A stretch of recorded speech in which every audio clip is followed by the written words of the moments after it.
So last క్లాస్‌లో మనము environmental multi nature of environment అంటే ఇంట్రడక్షన్ గురించి, next scope of environment, importance of environment, next 2 conferences especially Stockholm conference in 1972 and earth summit 1992 వీటి గురించి మనం నేర్చుకున్నాం.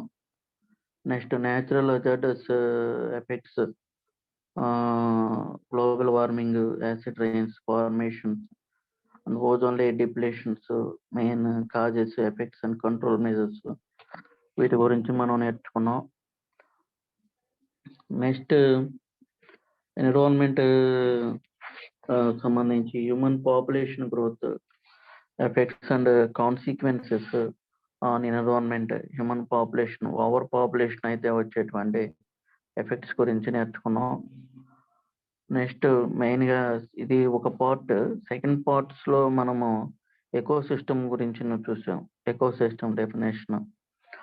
Next structure of ecosystem అంటే biotic components and abiotic components. Next కొన్ని రకాలైనటువంటి consumers, primary consumers, secondary consumers. So energy transformation ఎలా జరుగుతుంది, structure of eco system. So వీటన్నిటిని మనం నేర్చుకున్నాం. 5 స్టెప్స్ ఉంటాయి. 4 ఎకో సిస్టమ్ మన సిలబస్లో ఉన్నాయి. Forest eco system, pond or aquatic eco system, desert eco system and grassland eco system. So అవి కాకుండా మనకి ఫర్దర్గా ఉండేటువంటి ఎకో సిస్టమ్స్ చాలా ఉన్నాయి, కానీ మనకి 4 మాత్రమే సిలబస్లో మనం నేర్చుకోవటం జరిగింది. సో మనం ఏ ఎకో సిస్టమ్స్కైనా సరే కంపల్సరీగా కొన్ని స్టెప్స్ మనకు ఉంటాయి. ఒకటి abiotic components, 2 biotic components, 3 structure of ecosystem, 4 diagram eco system and conclusion explanation of the process. So ఇలాంటి ఈ ఎకో సిస్టమ్స్ అన్ని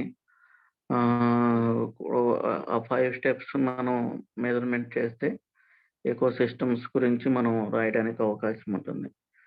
సో నెక్స్ట్ ఏంటి అని అంటే pyramids of eco system, next ecological succession, ecological food chain, food web. So ఈ విషయాలు గుర్తుపెట్టుకండి. So next ఏంటి అంటే మనకి న్యాచురల్ రిసోర్సెస్, మనకి 6 రిసోర్సెస్ ఉన్నాయి. న్యాచురల్ రిసోర్సెస్ 6 రిసోర్సెస్ మనం ఉన్నాయి. నెంబర్ 1 వచ్చేసి ఫారెస్ట్ రిసోర్సెస్, నెంబర్ 2 వచ్చేసి ఫుడ్ రిసోర్సెస్, నెంబర్ 3 వచ్చేసి land resources, number 4 soil resources, number 5 land resources, అది energy resources. So forest, water, soil, land, food, energy 6 resources మనకి సిలబస్లో ఉన్నాయి. సో వాటిలో మెయిన్గా కొన్ని అన్ని మెయిన్ టాపిక్సే, మనకి అన్నిటి గురించి మనం నేర్చుకోవాలి. సో మెయిన్గా కొన్ని రిసోర్సెస్ మనం స్టడీ చేస్తే ఈ ఫారెస్ట్ రిసోర్సెస్లో ఏం నేర్చుకుంటాం.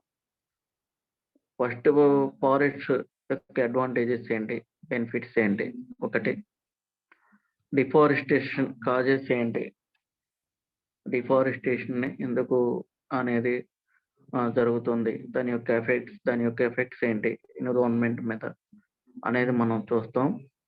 నెక్స్ట్ మనం చూస్తే another topic water resources, dams యొక్క అడ్వాంటేజెస్ ఏంటి, డ్యామ్స్ యొక్క డిసడ్వాంటేజెస్ ఏంటి, the importance of water, importance ఏంటి, వాటర్ యొక్క ఇంపార్టెన్స్ ఏంటి.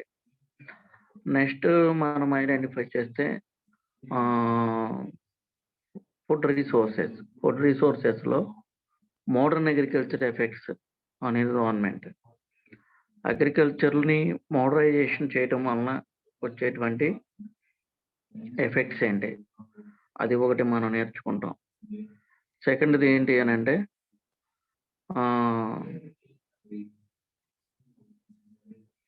ఎనర్జీ రిసోర్సెస్లో renewable energy resources, non renewable energy resources గురించి కూడా మనం స్టడీ చేస్తాం. సో ఈ mining activities effects on environment land రిసోర్సెస్లో ఇది ఒకటి మెయిన్గా ఉంటుంది. ల్యాండ్ రిసోర్సెస్లో సో ఈరోజు నేను మీకు ఒక టాపిక్ నేను చెప్తాను. మెయిన్గా ఏంటి అని అంటే ల్యాండ్ రిసోర్సెస్ గురించి మనం చూస్తే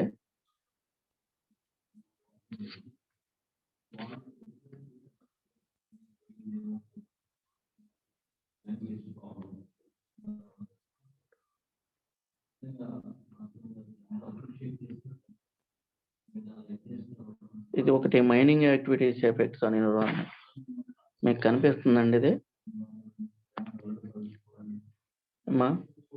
mining activities effects on environment మనకి ల్యాండ్ రిసోర్సెస్ నుంచి వచ్చేటువంటి ఒక ఇంపార్టెంట్ టాపిక్. ఇది మనం ఇది నేర్చుకోవాలి. ఇది మీకు కనిపిస్తుంది కదా స్క్రీన్?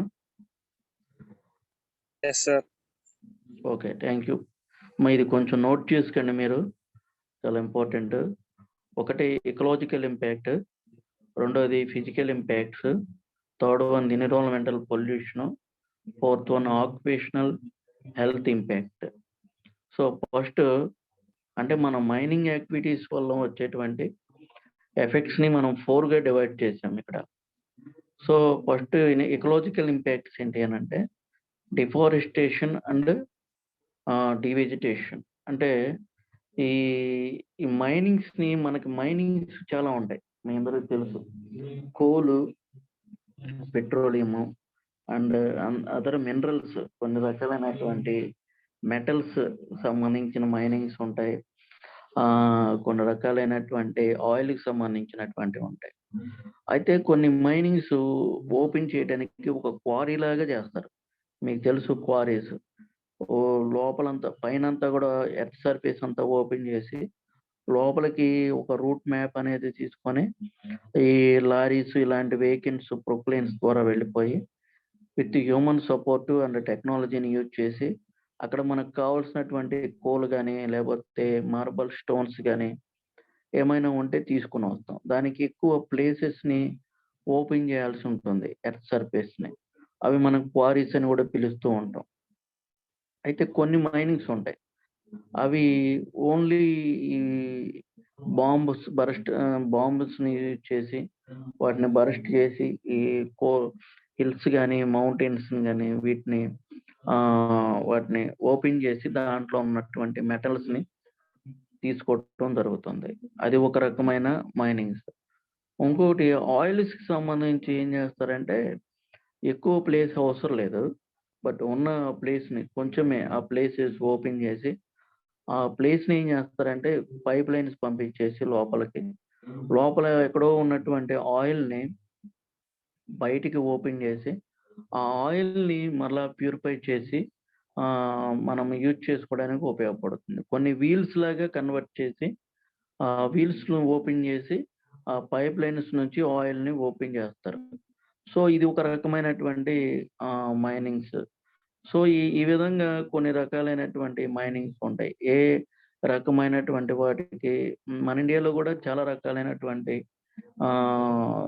ఎస్పెషల్లీ మన తెలుగు స్టేట్స్లో కూడా కొన్ని రకాలైనటువంటి మెటల్స్ సంబంధించిన ఈ మైనింగ్స్ మినరల్ రిసోర్సెస్ అనేవి మనం ఐడెంటిఫై చేస్తాం. సో ఇక్కడ మనం చూస్తే ఈ మైనింగ్స్ ఓపెన్ చేసినప్పుడు ఎటువంటి ప్రాబ్లమ్స్ వస్తాయి ఎన్విరాన్మెంట్కి, అది మన టాపిక్. మైనింగ్స్ని ఓపెన్ చేసినప్పుడు మనకు వచ్చేటువంటి ప్రాబ్లమ్స్ ఏంటి, అది ఈరోజు మన topic.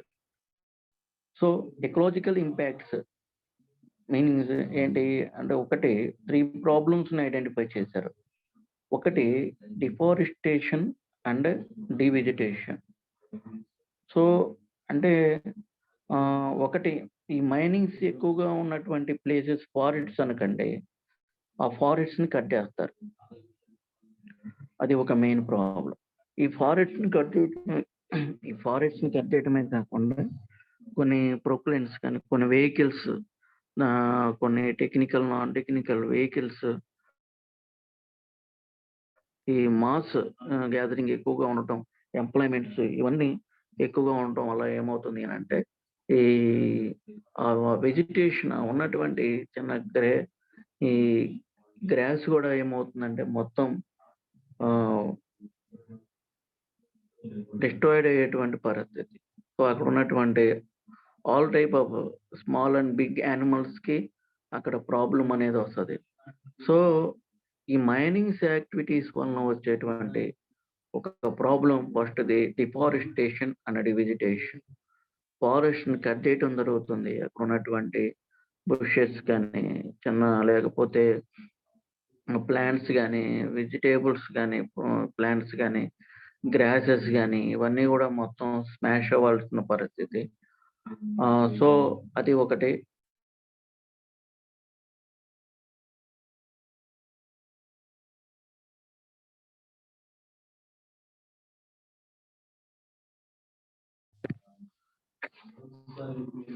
Loss of flora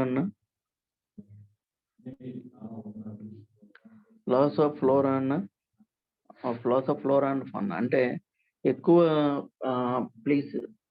species of plants and species of animals, the group of or the high amount of richest amount of birds యొక్క స్పీసెస్ కానీ యానిమల్స్ యొక్క స్పీసెస్ కానీ ప్లాంట్స్ యొక్క స్పీసెస్ కానీ ఈ మొత్తం ఏమవుతుందంటే రిమూవ్ అవ్వాల్సిన పరిస్థితి వస్తుంది. సో అది ఒక మెయిన్ ప్రాబ్లంగా మనం చూడొచ్చు.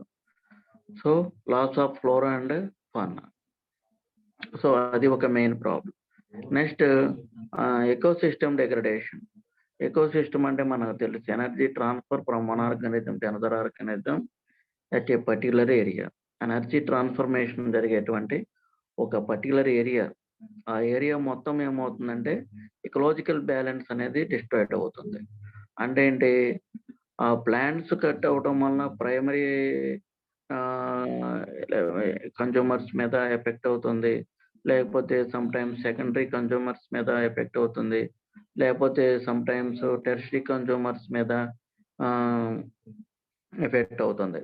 సో ఏది ఏమైనా ఎఫెక్ట్ అవుతుంది కంపల్సరీగా. సో ఎకలాజికల్ బ్యాలెన్స్ అనేది కూడా డిస్టర్బ్ అవుతుంది. మనకు తెలిసి ఎకలాజికల్ బ్యాలెన్స్ అంటే ఏంటంటే ఇప్పుడు మన హ్యూమన్ బీయింగ్స్ లోనే మనం తీసుకుంటే వెజిటేరియన్స్ ఉన్నారు, నాన్ వెజిటేరియన్స్ ఉంటారు. సో ఇదివరకు ఓల్డ్ ఏజ్ లో ఒక కాన్సెప్ట్ చాలా మంది మీరు వెజిటేరియన్స్ అని నాన్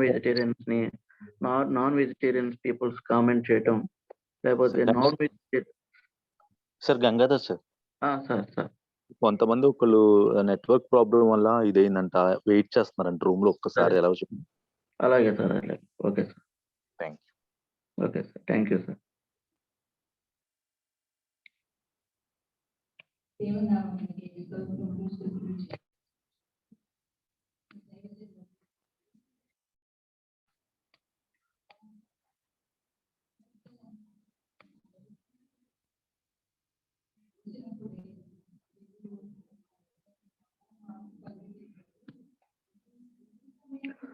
సో ఒకసారి చూడండి, సో ఇలాంటి టైంలో వెజిటేరియన్స్ నాన్ వెజిటేరియన్స్ ఉంటారు. సో ఎర్త్ మీద ఉన్నటువంటి వాళ్ళందరూ కూడా నాన్ వెజిటేరియన్స్ అయితే సో వెజిటేరియన్స్ యొక్క పాపులేషన్ పెరిగిపోతుంది, వెజిటేబుల్స్ పాపులేషన్ పెరిగిపోతుంది. At the same time non వెజ్కి డిమాండ్ అనేది పెరిగిపోతుంది. సో ఇలాగా ఈ ఫారెస్ట్ ఏరియాస్ లో కూడా ఏమవుతుందని అంటే కొన్ని యానిమల్స్ మీద ఎనర్జీ కోసం డిపెండ్ అవడం వలన ఈ ఇకలాజికల్ బ్యాలెన్స్ అనేది కరెక్ట్ గా ఉంటుంది. సో ఇక్కడ ఈ మైనింగ్స్ యాక్టివిటీస్ ఎఫెక్ట్స్ వలన వచ్చేటువంటి ఒక ప్రాబ్లం ఏంటి అని అంటే ఈ ఎకలాజికల్ ఫస్ట్ ఇది deforestation and devegetation, next loss of flora and fauna and next మనం చూస్తే ఎకోసిస్టమ్ డిగ్రేడేషన్. సో అక్కడ ఉన్నటువంటి ఎకోసిస్టమ్ అనేది ప్రాబ్లం అవుతుంది. Next physical impacts. First physical impacts అంటే మనం ఐడెంటిఫై చేస్తే అక్కడ వచ్చేటువంటి ప్రాబ్లమ్స్ ఏంటి అని అంటే ల్యాండ్ సబ్సిడెన్స్ అనేది వస్తుంది. అంటే సో అక్కడ ల్యాండ్కి సంబంధించినటువంటి చాలా రకాలైనటువంటి ప్రాబ్లమ్స్ ఐడెంటిఫై చేయడం చూస్తాం. ల్యాండ్కి సంబంధించినటువంటి ప్రాబ్లమ్స్, ల్యాండ్ డిగ్రేడేషన్ అవటం, ల్యాండ్లో ఉన్నటువంటి క్వాలిటీ అనేది డిగ్రేడేషన్ అవటం అనేది మనం ఐడెంటిఫై చేస్తాం. సో ల్యాండ్ సబ్సిడెన్స్ దానికి సంబంధించిన ఇప్పుడు క్వారీస్ ఉన్నాయి అనుకండి, ఆ క్వారీస్ ఏమవుతాయంటే ఆ ల్యాండ్స్కేప్స్ డిస్ట్రక్షన్, వాటి యొక్క షేప్ మారిపోతుంది. వాటిని మరలా ఓపెన్ చేసిన తర్వాత ఎవరు కూడా వాటిని మరలా సాయిల్తో ఫిల్ చేయరు, అలా వదిలేస్తూ ఉంటారు. సో దానివల్ల ఏమవుతుందంటే కొన్ని రకాలైనటువంటి అది వేస్ట్ ల్యాండ్గా కన్వర్ట్ అయిపోతుంది. సో అది ఎలాంటి ప్రాబ్లమ్స్ వస్తాయి. నెక్స్ట్ ఈ పైప్ లైన్స్ పంపించినప్పుడు యూజ్ చేసేటువంటి పైప్స్ ద్వారా machines, generators, heavy metal vehicles ద్వారా ఏమవుతుందని అంటే కొంత ప్రెజర్ ఎక్కువగా అప్లై అవ్వటం వలన ఈ అండర్ గ్రౌండ్ ఫైర్స్ అనేవి జరుగుతూ ఉంటాయి. అన్ఎక్స్పెక్టెడ్గా ఈ షార్ట్ సర్క్యూట్ రావడం, లేకపోతే హెవీ మెటల్స్, లేకపోతే హెవీ పైప్ లైన్స్ ద్వారా వీటన్నిటి వల్ల ఏమవుతుందంటే కొన్ని రకాలైనటువంటి ప్రాబ్లమ్స్ రావటం అనేది జరుగుతుంది. ల్యాండ్స్కేప్ డిస్ట్రక్షన్, లేకపోతే అండర్ గ్రౌండ్ ఫైర్స్ ఇవి జరుగుతాయి. నెక్స్ట్ సాయిల్ ఎరోజన్ అవుతుంది. ఇప్పుడు ఈ క్వారీస్లో చూడైతే లేకపోతే కొన్ని మైనింగ్స్ని, ల్యాండ్స్ని ఓపెన్ చేసినప్పుడు జరిగేటువంటి ప్రాబ్లం మనం ఐడెంటిఫై చేస్తే ఏమవుతుందని అంటే సాయిల్ ఓపెన్ అయిపోయి సాయిల్ ఒక ప్లేస్ నుంచి ఇంకో ప్లేస్కి మూవ్ అవుతుంది. అది వేస్ట్గా ఉండిపోవటం అనేది జరుగుతుంది. ఇది ఒక ప్రాబ్లంగా మనం చూడొచ్చు. So ecological impacts, next physical impacts, next environmental pollution, all kind of problems. Air pollution అవుతుంది. ఎక్కువగా యూజ్ చేసేటువంటి ఈ బాంబ్స్ కానివ్వండి, లేకపోతే మెటల్స్ కానివ్వండి, లేకపోతే ఈ క్రషింగ్ ఎక్విప్మెంట్స్ కానివ్వండి, వీటి వలన యూజ్ చేసేటువంటి హెవీ మెటల్స్ వలన, వీటన్నిటి వలన చాలా రకాలైనటువంటి ప్రాబ్లమ్స్ మనం ఐడెంటిఫై చేస్తాం. వాటర్ ప్రాబ్లమ్స్ కూడా వస్తుంది. సో అక్కడ యూటిలైజ్డ్ వాటర్ ఏమైనా ఉంటే కెనాల్స్ కానీ, రివర్స్ కానీ అవి వేస్ట్ వాటర్గా కన్వర్ట్ అవుతాయి. సాయిల్ పొల్యూషన్ అవుతుంది. సాయిల్లో యూజ్ఫుల్ మినరల్స్ ఏమైతే ఉన్నాయో అవన్నీ కూడా ఏమవుతాయి అని అంటే వేస్ట్గా కన్వర్ట్ అవుతుంది. సో దాంట్లో ఉండవలసినటువంటి మినరల్స్, ఈ సాయిల్లో ఉన్నటువంటి న్యూట్రియంట్స్ ఇవన్నీ కూడా పొల్యూట్ అయ్యేటువంటి పరిస్థితిని మనం ఐడెంటిఫై చేస్తాం. ఇంకోటి యూజ్ చేసేటువంటి మిషన్స్ వలన, వెహికల్స్ వలన, ట్రాన్స్పోర్టేషన్స్ వలన నాయిస్ పొల్యూషన్ అనేది కూడా మనం చూడటం జరుగుతుంది. సో ఇది environmental pollution problems. Next occupational health impacts, ఇది ఒక problem. Health hazardous due to long term exposure to hazardous chemicals, కొన్ని హజార్డస్ కెమికల్స్ ద్వారా దగ్గర. నెక్స్ట్ లేకపోతే కొన్ని హీట్, ఎక్కువ ప్రెజర్ ఉండేటువంటి వెహికల్స్ దగ్గర వర్క్ చేసేటువంటి వాళ్ళు, అంటే కొంచెం తక్కువ ఎడ్యుకేషన్ ఉన్నటువంటి వాళ్ళు ఈ వర్క్ చేస్తూ ఉంటారు. ఇండస్ట్రీస్లో కానీ, లేకపోతే మెటల్స్ దగ్గర కానీ, ఈ మైనింగ్ యాక్టివిటీస్ దగ్గర, వెహికల్స్ దగ్గర కానీ, సో ఎక్కువ హజార్డస్ కెమికల్స్ దగ్గర వర్క్ చేసేటువంటి వాళ్ళు ఉంటారు. సో వాళ్ళకి ఎంత సేఫ్టీ ప్రికాషన్స్ తీసుకున్నప్పటికీ వాళ్ళు డైలీ వేస్లో ఆ కెమికల్ వర్క్ చేయటం వలన, లేకపోతే సిమెంట్, లేకపోతే ఆ స్టోన్స్, వాటన్ని క్రషింగ్ టైంలో రిలీజ్ అయ్యేటువంటి వీటన్నిటి వలన ఏమవుతుందంటే కొంత ఫ్లై యాష్ కానీ, స్మోక్ కానీ ఇవి రిలీజ్ అవుతుందండి. సో అలా రిలీజ్ అవటం వలన కొన్ని రకాలైనటువంటి కెమికల్స్, వీటి వలన ఏమవుతుంది అని అంటే ఈ హెల్త్ సంబంధించినటువంటి ప్రాబ్లమ్స్ని ఐడెంటిఫై చేయడం జరుగుతుంది. నెక్స్ట్ కొన్నిసార్లు ఈ యాక్సిడెంట్స్ కూడా అవుతూ ఉంటాయి. అన్ఎక్స్పెక్టెడ్గా పైనుంచి పడిపోవటం, లేకపోతే అన్ఎక్స్పెక్టెడ్గా ఈ షార్ట్ సర్క్యూట్స్ రావటం. సో వీటన్నిటిని ఐడెంటిఫై చేయాల్సినటువంటి పరిస్థితి వస్తుంది. ఇవి కూడా మెయిన్ ప్రాబ్లమ్స్గా మనం చూడొచ్చు. సో ఈ మైనింగ్ యాక్టివిటీస్ ఎఫెక్ట్స్ లో ఇది ecological impacts, next physical impacts, next environmental pollution, air pollution, water pollution, soil pollution and noise pollution. So next occupational health impacts లో మనం చూస్తే hazardous due to long term exposure to hazardous chemicals, next accidents, ఇవి main గా వచ్చేటువంటి problems గా మనం చూడొచ్చు. So next మనం ఐడెంటిఫై చేస్తే ఒక అనదర్ ఇంపార్టెంట్ టాపిక్ ఒకసారి మీరు చూడండి ఈ స్క్రీన్ మీద. ఇది ఫుడ్ రిసోర్సెస్ నుంచి మనం తీసుకోవడం జరిగింది. ఈ ఫుడ్ రిసోర్సెస్ లో modern agriculture effect on environment. Okay, modern agriculture effect on environment. Agriculture ని మనం రెండు రకాలుగా విభజిస్తే ట్రెడిషనల్ అగ్రికల్చర్, రెండు మోడర్న్ అగ్రికల్చర్. సో మన టాపిక్ మోడర్న్ అగ్రికల్చర్. అయితే ట్రెడిషనల్ అగ్రికల్చర్ లో మనము ఒకటి డిఫారెస్టేషన్. ట్రెడిషనల్ అగ్రికల్చర్ వల్ల వచ్చేటువంటి ఎఫెక్ట్స్ ఏంటి అని అంటే డిఫారెస్టేషన్ అనేది జరుగుతుంది. అంటే అడవుల్ని నరకటము, అడవుల్ని కట్ చేయటం అనేది మనం చూస్తూ ఉంటాం. నెక్స్ట్ ఇంకొక ప్రాబ్లం ఏంటి అని అంటే అనదర్ ప్రాబ్లం ఏంటి అని అంటే సాయిల్ ఎరోజన్. సాయిల్ ఒక ప్లేస్ నుంచి ఇంకొక ప్లేస్ కి మూవ్ అవడం అనేది మనం ఐడెంటిఫై చేస్తాం. సో దానివల్ల మినరల్స్ ప్రాబ్లం అనేది వస్తుంది. నెక్స్ట్ మనం చూస్తే డిప్లేషన్ ఆఫ్ న్యూట్రియన్స్. కొన్ని రకాలుగా న్యాచురల్ గా ఉండినటువంటి న్యూట్రియన్స్ ఏమవుతాయంటే డిప్లేషన్స్ అయ్యేటువంటి పరిస్థితి మనం ఐడెంటిఫై చేస్తాం. సో ఇది ట్రెడిషనల్ అగ్రికల్చర్ వచ్చే ప్రాబ్లమ్. నెక్స్ట్ మోడర్న్ అగ్రికల్చర్ ని మనము మెయిన్ దీని గురించి మనం నేర్చుకుంటే సరిపోద్ది. So first impacts related to high yielding varieties, next fertilisers related impacts, pesticides related impact, next water logging, next salinity problem, next environmental pollution. So impacts related to high yielding varieties అంటే ఎక్కువ రకాలైనటువంటి, ఇప్పుడు మనకి after independent in India green revolution అనేది వచ్చింది. అంటే agriculture development చేయడానికి అన్ని రకాలైనటువంటి యూనివర్సిటీస్ డెవలప్మెంట్ జరిగినాయి, ఎడ్యుకేషన్ రీసెర్చ్ ఇన్స్టిట్యూషన్స్ డెవలప్మెంట్ అయినాయి. నెక్స్ట్ అన్ని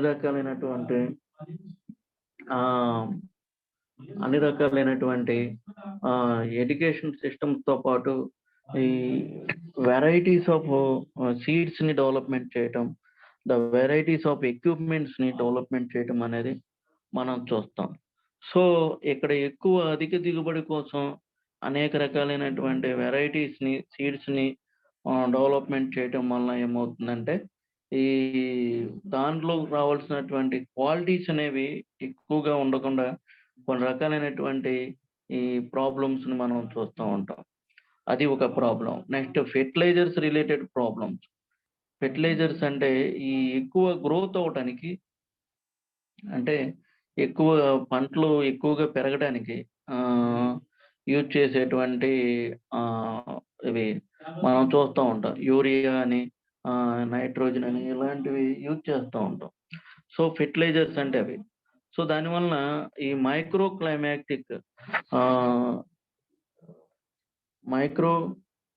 న్యూట్రియంట్ ఇంబ్యాలెన్స్, దానివల్ల ఏమవుతుందనంటే సో అక్కడ సాయిల్లో న్యాచురల్ గా ఉండేటువంటి న్యూట్రియంట్స్ ఏమైతే ఉన్నాయో వాటిలో ఇంబ్యాలెన్స్ అనేది వస్తుంది. అవి కొంచెం ఎక్కువగా ఉండటం, కొన్నిసార్లు తక్కువగా ఉండటం, ఈ వరి టైంలో ఎక్కువగా ఉండటం, లేకపోతే సెకండ్ క్రాప్ ప్రొడక్షన్స్ వేసినప్పుడు దానికి సంబంధించి ఈ బిజినెస్ క్రాప్ ప్రొడక్షన్స్ లో కొంచెం డీవియేషన్స్ రావటం. ఎలాగే ఏమవుతుంది అని అంటే కొన్ని రకాలైనటువంటి ప్రాబ్లమ్స్ ని ఐడెంటిఫై చేయాల్సిన పరిస్థితి వస్తుంది. సో అది ఈ మైక్రో న్యూట్రియంట్ ఇంబ్యాలెన్స్ అంటారు. అంటే నైట్రోజన్ కానీ, మినరల్స్ కానీ, న్యూట్రియంట్స్ కానీ, ఇవన్నీ యూస్ఫుల్ అంతా కూడా వాటిలో కొన్ని హైగా ఉండటం, కొంచెం తక్కువగా ఉండటం, ఇలా ఇంబ్యాలెన్స్ అనేది మనం ఐడెంటిఫై చేస్తాం. నెక్స్ట్ నైట్రేట్ పొల్యూషన్ ఎక్కువ ఈ పంటకి గ్రోత్ అవ్వడానికి యూజ్ చేసేది నైట్రోజనే కాబట్టి అవి ఎక్కువగా పొల్యూషన్ అవ్వడం అనేది మనం ఐడెంటిఫై చేస్తాం. సో యూట్రోఫికేషన్ అంటే the form of algae on the surface of the water is called as eutrophication. Eutrophication అంటే మనకి వాటర్ సర్ఫేస్ మీద గ్రీన్‌గా షేడ్ అవుతూ ఉంటుంది. అంటే కొంత నాచ్ అంటాం మనము. అలా అది గ్రోత్ అవుతుంటుంది. సో ఆల్గే అనేది అన్‌వాంటెడ్ బ్యాక్టీరియా అనేది హెవీగా గ్రోత్ అవ్వటం మనం ఐడెంటిఫై చేస్తాం. సో ఇది fertilisers related problems. Next pesticides అంటే వాటర్‌తో యాడ్ చేసి ఈ ఇన్సెక్ట్స్‌ని, బ్యాక్టీరియాని, ఫంగైని చంపటానికి ఈ క్రాప్ ప్రొడక్షన్‌ని యూజ్‌ఫుల్‌గా చూడటానికి యూజ్ చేసేటువంటి మెటీరియల్ అన్నమాట. సో పెస్టిసైడ్స్‌కి సంబంధించి చాలా రకాలైన ప్రాబ్లమ్స్ వస్తాయి. సో నేచురల్‌గా ఉండేటువంటి రెసిస్టెన్స్ అనేది పోతుంది. పెస్ట్ రెసిస్టెన్స్ ప్రాబ్లమ్ అనేది వస్తది. సో నేచురల్ రెసిస్టెన్స్ అనేది పోయి మనము దాని మీద డిపెండ్ అయ్యేటువంటి దాని మీద ఈ ఫెర్టిలైజర్స్ మీద మాత్రమే డిపెండ్ అయ్యేటువంటి పెస్టిసైడ్స్ మీద డిపెండ్ అయ్యే పరిస్థితి వస్తది. అంటే క్రాప్ ప్రొడక్షన్‌లో నేచురల్ రెసిస్టెన్స్ అనేది పోతుంది. Next loss of non target species. So మనము దేనికైతే అప్లై చేయాలనుకున్నామో అలాంటి అది అప్లై చేస్తూ మరి యూజ్‌ఫుల్‌గా ఉండేటువంటి కొన్ని ప్లాంట్స్‌కి కూడా అది బ్యాక్టీరియా లేకపోతే అది యూజ్ చేసేటువంటి పెస్టిసైడ్స్ అనేది కూడా ఇక్కడ మనం గమనిస్తూ ఉంటాం. Loss of non target species మనము ఇక్కడ మనం ఐడెంటిఫై చేయాల్సినది. అంటే యూజ్‌ఫుల్‌గా ఉండేటువంటి కొన్ని ఈ క్రాప్ ప్రొడక్షన్ ఏదైతే ఉందో అది కూడా మనం కోల్పోవాల్సినటువంటి పరిస్థితి వస్తది. So biological magnification. సో దానివల్ల ఈ బ్యాక్టీరియా అనేది కొంత వైరస్ అనేది కొంత యూజ్‌ఫుల్‌గా ఉంటూ ఉంది. ఈ ప్లాంట్స్ యొక్క గ్రోతెస్‌కి, ఈ క్రాప్ ప్లాంట్స్ యొక్క గ్రోత్‌కి. సో అదేమవుతుంది అనంటే అది తగ్గిపోవటం అనేది మనం చూస్తా ఉంటాం. సో వాటర్ లాగింగ్ అంటే water did not flow from one place to another place still living at a particular area. So water ఏమవుతుందనంటే ఒక ప్లేస్ నుంచి ఇంకో ప్లేస్‌కి వెళ్ళకుండా ఈ మోడర్న్ అగ్రికల్చర్‌లో ఇప్పుడు ఎక్కువగా వాటర్‌ని ఇవ్వటం వల్ల ఈ క్రాప్ ల్యాండ్స్‌లో అగ్రికల్చర్ ల్యాండ్స్‌లోను నెక్స్ట్ అగ్రికల్చర్ కెనాల్స్‌లోను ఈ వాటర్ ఒక చోటే ఉండిపోవటం అనేది మనం చూస్తూ ఉంటాం. సో ఇది ఒక రకమైనటువంటి ప్రాబ్లమ్. Next salinity problem. దీనికి సంబంధించి యూజ్‌ఫుల్‌గా ఉండేటువంటి మినరల్స్ అవి డిస్ట్రాయిడ్ అవ్వటం అనేది మనం ఐడెంటిఫై చేస్తాం. నెక్స్ట్ యూజ్ చేసేటువంటి కెమికల్స్ లేకపోతే ఫెర్టిలైజర్స్, పెస్టిసైడ్స్ వలన ఎయిర్ పొల్యూషన్ అవ్వటం, వాటర్ పొల్యూషన్ మనం ఐడెంటిఫై చేస్తాం. నెక్స్ట్ సాయిల్ పొల్యూషను వీటిని మనం ఐడెంటిఫై చేయడం జరుగుతుంది. సో ఇలాంటి ప్రాబ్లమ్స్ అన్నీ కూడా ఈ మోడర్న్ అగ్రికల్చర్ ఎఫెక్ట్స్‌లో మనం చూస్తాం. సో ఈ modern agriculture effects on environment అది ఒక మెయిన్ ప్రాబ్లమ్‌గా మనం చూడొచ్చు. నెక్స్ట్ మనం చూస్తే అదర్‌ది mining activities effects on environment. So mining activities effects వలన ఈ ఫారెస్ట్‌కి ప్రాబ్లమ్ అవుతుంది. సాయిల్ ప్రాబ్లమ్ అవుతుంది. ఆల్ కండిషన్స్ ఏమైతే ఉన్నాయో ఆల్ లివింగ్ ఆర్గానిజమ్స్ మీద వాటి యొక్క ఎఫెక్ట్ పడుతుంది. సో చాలా ప్రాబ్లమ్స్ మనం నేచురల్‌గా ఐడెంటిఫై చేయాల్సి వస్తుంది. నెక్స్ట్ మనం చూస్తే అన్ని రకాలైనటువంటి ప్రాబ్లమ్స్‌ని ఫేస్ చేయాల్సినటువంటి ఎన్విరాన్మెంట్‌కి సంబంధించినటువంటి ఆల్ కండిషన్స్‌లో డీవియేషన్స్‌ని మనం ఐడెంటిఫై చేయాల్సిన పరిస్థితి వస్తది. సో ఇవి ఈ ఎన్విరాన్మెంట్‌కి సంబంధించినటువంటి విషయాలు. నెక్స్ట్ మోడర్న్ అగ్రికల్చర్స్ వలన కూడా ఈ చాలా రకాలైనటువంటి ప్రాబ్లమ్స్‌ని మనం చూడాల్సిన నెసెసిటీ వస్తది. So ecological impacts, physical impacts, water leaking, salinity problems, next fertilisers related impacts, pesticides related impacts. So ఇవన్నీ కూడా ఈ మోడర్న్ అగ్రికల్చర్స్ వలన వస్తూ ఉంటాయి. సో నెక్స్ట్ క్లాస్లో మీకు ఈ విషయాలు ఇంకా నేను ఐ విల్ ఎక్స్ప్లెయిన్. కొంచెం హెల్త్ సరిగ్గా లేకపోవడం వల్ల నేను క్లాస్ క్లోజ్ చేస్తాను. Please wait.